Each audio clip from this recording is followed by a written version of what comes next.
We're going to see The Interview. It's showing on Christmas Day. Anyways, like the movie got banned in theater chains, but this is an independent theater that's showing it, so fingers crossed for gold. What's up, everyone? It's John from Beyond AR TV. It's time for a movie review. A lot of you guys requested that I do this after I announced on Facebook that I would be seeing it. It's a movie that was partially banned by Sony Pictures after a lot of threats were made. It's called The Interview, and it stars Seth Rogen and James Franco, and is all about a plot to assassinate the North Korean president Kim Jong-un.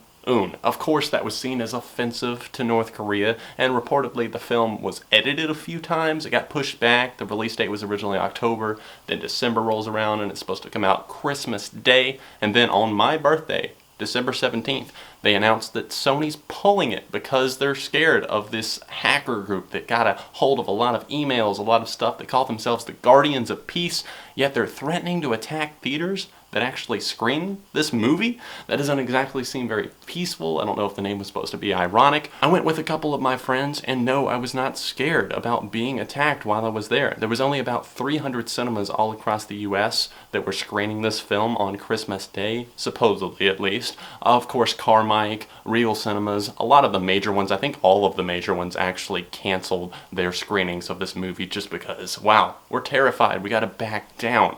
And that's kind of the problem that I see with America, and another reason why I rushed out to see this movie is because I don't support the censorship. I think that we should be able to do and say whatever we want to, and it could lead to anything. It could lead to censoring something that offends a Muslim person, a Christian person, etc., etc. So that's just my thought on the whole thing. Seth Rogen and James Franco have an undeniable comedic chemistry, and I absolutely love seeing them on screen together, and once again with The Interview, it's comedy gold a lot of the time. They really strike while the iron's hot. They keep feeding off of each other's lines, the movements, their actions, down to like the little subtle things that you might not notice if you were just watching the film and only kind of halfway paying attention. Rogen plays Aaron Rappaport. He's the producer for James Franco, aka Dave Skylark, who kind of think Entertainment Tonight. It's kind of a similar show to that and what Dave Skylark hosts. He's this big media personality who doesn't get taken seriously, and that's what he's out to prove whenever he finds out he can land an interview with Kim Jong-un because,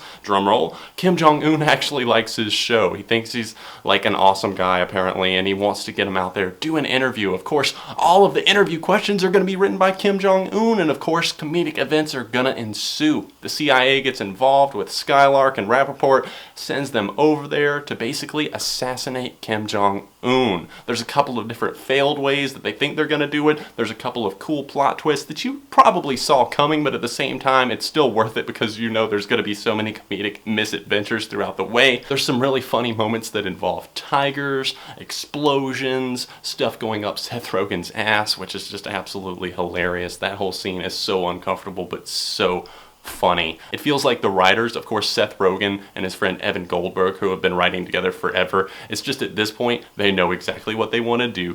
They're in there, they would like insert this joke here that's going to be hilarious, and they know how to keep you laughing throughout the entire movie. A lot of it is very stupid humor, but at the same time they know what's going to make people laugh, and even if you're laughing just because wow that's really awkward or wow that's really offensive, etc., etc., it's hilarious through and through. And before you start thinking John's probably someone who just laughs at whatever, he thinks everything is the funniest thing ever, he likes immature humor. No, I saw 22 Jump Street and absolutely couldn't stand it, honestly. I loved 21 Jump Street, but 22 Jump Street and a lot of other comedies that I've seen recently have just been falling flat on their faces. Hell, I didn't even like the Seth Rogen vehicle that was called Neighbors that came out earlier this year. I did a review of it. If you'd like to see that, I can link that down below for proof. The actor who played Kim Jong-un was absolutely hilarious. I loved how convincing he was that he was just this good guy that was totally misunderstood. He honey-dicked and honey-potted, of course, Dave Skylark, and of course Dave Skylark was trying to do the same thing to him, and I love the terms that they used, and there were so many like one-liners that are very memorable. Like me and my friends were already quoting them on the ride back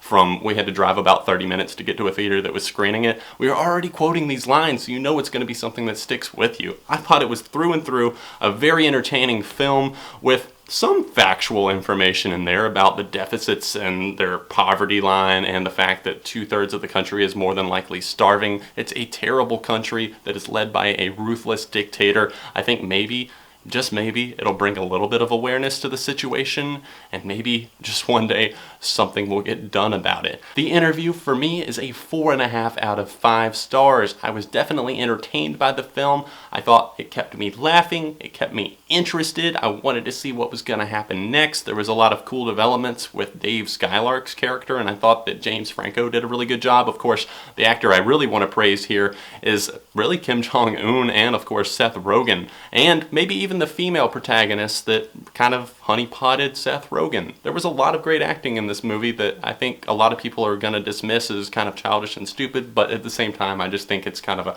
funny, entertaining film, and that's how it was meant to be taken. If you guys have seen it, let me know your thoughts in the comments section down below. Don't forget to smash the like button on this video for America, and of course, subscribe to the channel so you can see more of my videos. I will see you guys very soon right here on Beyond AR TV, and I hope you're having a very merry holiday and Christmas season.